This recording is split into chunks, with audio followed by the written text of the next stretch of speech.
get you a sweat going. Now, these essential oils that you can use is lavender, thyme, oregano, lemon, peppermint, eucalyptus, cinnamon, clove, rosemary, and absolute rose. There are other ones you could use, orange, lime, what your preference is too. A lot of these are just, I know for a fact, they're disinfecting, therapeutic grade essential oils. You can also use a diffuser with these throughout your home because it'll help keep the air clear. You can just have this running throughout your house. It helps to disinfect your house as well. You can put one in each room and just have it going with an air diffuser. That is another beneficial thing. Get really close to the heat if you can, even in the shower if you're sitting there, the way you kind of sit on the edge of the shower, as well as if you're over the pot. The next thing is clean your house. Clean your house, clean your house, clean your house, clean your car. I get it. Yeah, I clean my house. I done did all that. But clean. I mean, deep clean it. I mean, baseboard clean it. I mean, bottom of the toilet going around the base, clean it. Okay? Scrub it down, clean it. Clean it like somebody finna buy your house from you. And you need it spick and span. Clean your car out the same way. Get rid of stuff that no longer serves you. If it's back there in the closet and you ain't used it in over 20 years, 10 years, 1 year, 6 months, if you ain't utilized it, you don't need it. Because it ain't been a part of your day. I mean, beyond you use some seasonal things that people may keep. Other than that, I mean, this is time to cut down. If nothing else that this has shown a lot of people is that a lot of frivolous bullshit don't mean nothing. Because right now, ain't nobody walking around in Louis Vuittons. Ain't nobody wearing Gucci belts. It don't matter. Your ass sitting at home, looking at everybody else, trying to figure out what to do next. So, with that being said, not to say you got to throw away all your shit. I get it. People like things, me too. But downsize. Remove a lot of that clutter and stuff that's not feeding you anymore. It does and says a lot about holding on to a lot of things, because that's what is a reflection of what's happening on the inside of you that you can't release and let some of this stuff go. And it'll help you a lot. Journal, write your thoughts down, get everything out. Try to figure out a plan and get with getting to a better understanding of you. But journaling will help you kind of lay that out better. The next thing is sage your home.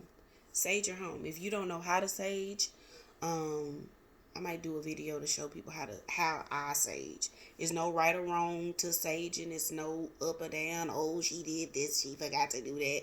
Whatever. You do what you do and how you do it. Because I sage how I do, and that worked for me. So when you're saging, what you want to remove or take out of your home, let your windows up, because that is what you're releasing out of your home. Then you're saging and you're bringing in what you want to feel that your home with, that you're setting that new intention. So when I sage, and say for instance I'm going around my door, I'm saging, I'm opening my door to remove what I want to release, and then I'm saging on the inside of my door to bring in what I want to fill my home with and what I want to fill myself with. When I sage myself first.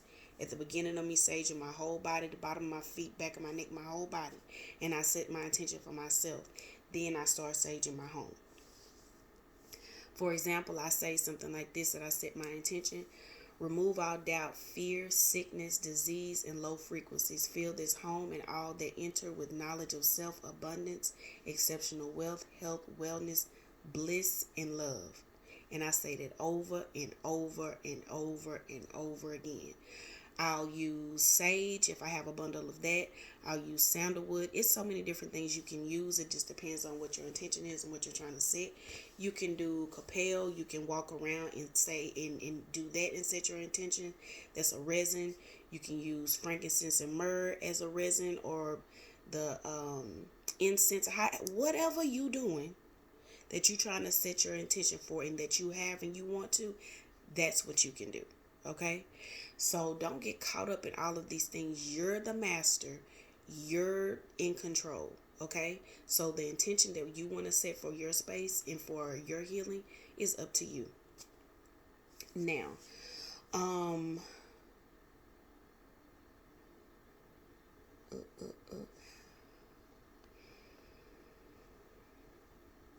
the next thing I had was use your time wisely and know that you in control. Like I said, you can manifest anything and everything you put your mind to. It's about setting yourself free from within. You trusting you. You learning how to trust you.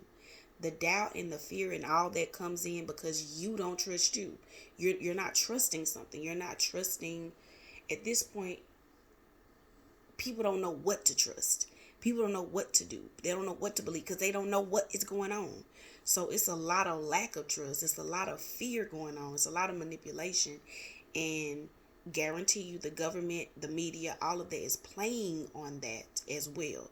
Not to say again, disclaimer, that it's not that something is not going on. It's not that there is not a COVID-19 or that they have released some type of virus that is doing whatever it's doing.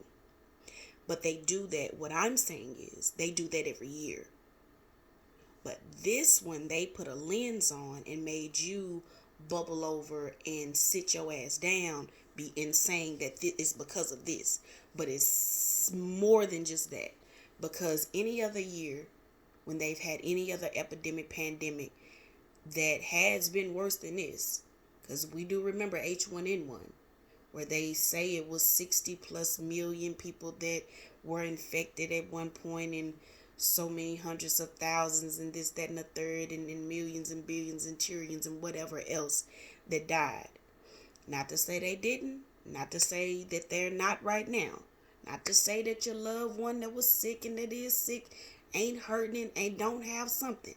I'm saying that scientists have also come out and said that the test kits that they've been testing people, 82% of them have been inaccurate. Inaccurate meaning the tests have been faulty. So how are they testing you? These are the things that make me question stuff. See, you have to read and understand what's going on instead of just watching the news, the newspapers, and these articles, and even from different countries, not even just America. Look at BBC, look at other outlets of media, and see how they're talking about not only America, but the world and about what's going on. Because it's a lot of little secret meetings going on. It's a lot of little secret things happening around. It's a lot of little things happening at different places that we're not privy to.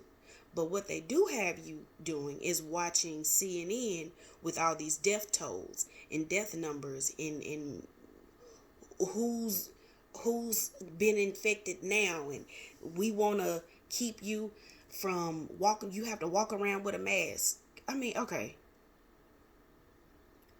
We not putting no respect on our body.